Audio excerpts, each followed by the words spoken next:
दोस्तों नमस्कार। आज ही के दिन 15 अगस्त 1947 को हम लोग आजाद हुए थे। 15 अगस्त सिर्फ देश की आजादी का दिन ही नहीं है, बल्कि स्वतंत्रता के अर्थ को सही मायने में समझने का दिन भी है। हमारे लिए स्वतंत्र देश में रहना इसलिए भी महत्वपूर्ण है क्योंकि हमें अपने विचार व्यक्त करने, अपने फैसले लेने और अपने तरीके से जीवन जीने की आजादी रहती है। लेकिन एक सवाल ये है, क्या सिर्फ देश स्वतंत्र होना ही पर्याप्त है?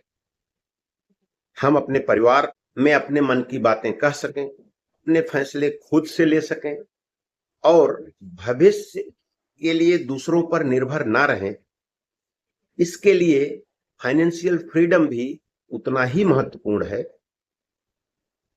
अब फाइनेंशियल फ्रीडम का मतलब ये तो नहीं है कि करोड़पति बन जाए, बल्कि इसका मतलब सिर्फ इतना ही है कि फाइनेंशियल स्ट्रेंथ इतना होना चाहिए कि हम अपने जीवन के महत्वपूर्ण फैसले मजबूरी में ना लें।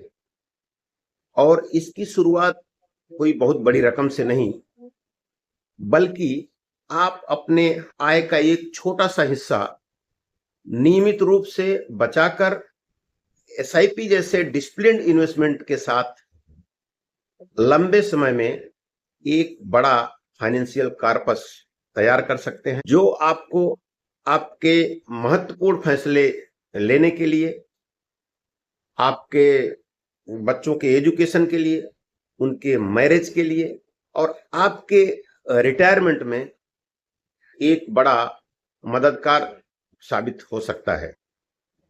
आप अपने सपनों को आर्थिक मजबूती दे सकते हैं। इस स्वतंत्रता दिवस पर आइए देश की स्वतंत्रता का सम्मान के साथ साथ हमें अपने आर्थिक भविष्य को भी स्वतंत्र बनाने का संकल्प लें, क्योंकि देश की स्वतंत्रता हमें अपने फैसलों को लेने की आजादी देती है, जबकि आर्थिक स्वतंत्रता या फाइनेंशियल फ्रीडम आपको उस फैसलों को जीने की आजादी देती है। तो स्वतंत्रता दिवस की बहुत बहुत शुभकामनाएं। धन्यवाद।